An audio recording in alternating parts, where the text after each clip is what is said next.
আজকে আমি একটি কচুর শাক রান্না করব। কচুর শাক খুবই মজাদার, সুস্বাদু। রান্না করতে পারলে অনেক মজা। এই তরকারি দিয়েই ভাত খাওয়া যায় প্লেট ভরে।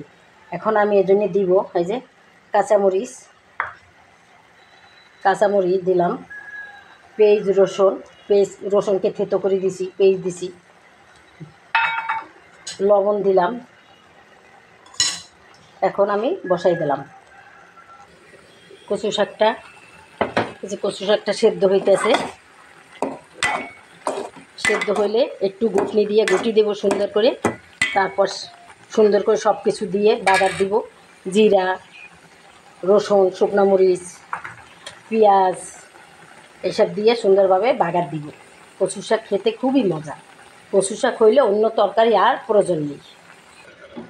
কচু শাকটা আমার হয়ে গেছে, ফ্রাই হয়ে আসছে। এখন একটু ঘুটনি দিয়ে ঘুটি সুন্দর করি, তারপর তেলে বাগার দিয়ে দেবো সব কিছু দিয়ে।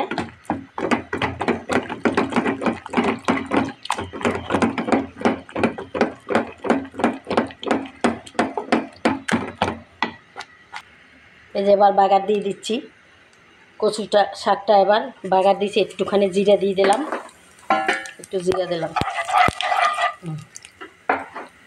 এখন রসুন, শুকনো মরিচ এগুলো দিয়ে দিলাম, একটু পেঁয়াজ দিয়ে দিলাম। হয়ে গেছে আমার বাগারটা। এই যে আমি এবার বাগার দিয়ে দিচ্ছি।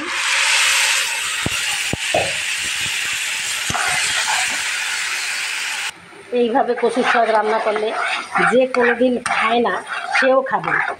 আর আমাদের ঘরে তো সব সময় রান্না করি এবং এই কচুর শাক দিয়েই সবাই ভাত খায়। কচুর শাক অনেক কিছুর জন্যে ভালো। কচুর শাক খেলে রক্ত হয় এবং এই চোখ ভালো থাকে, অনেক উপকারে আসে। এবার একটু জিরার গুঁড়ি দিয়ে দিলাম, ভাজা জিরার গুঁড়ো দিয়ে দিলাম।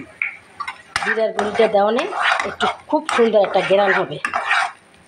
হয়ে গেছে আমার কচুর শাক। খুব সুন্দর দেখতে, সবুজ। এটা আপনারাও রান্না করে খাবেন, বাচ্চাদেরও খাওয়াবেন, দেখবেন অনেক ভালো হবে।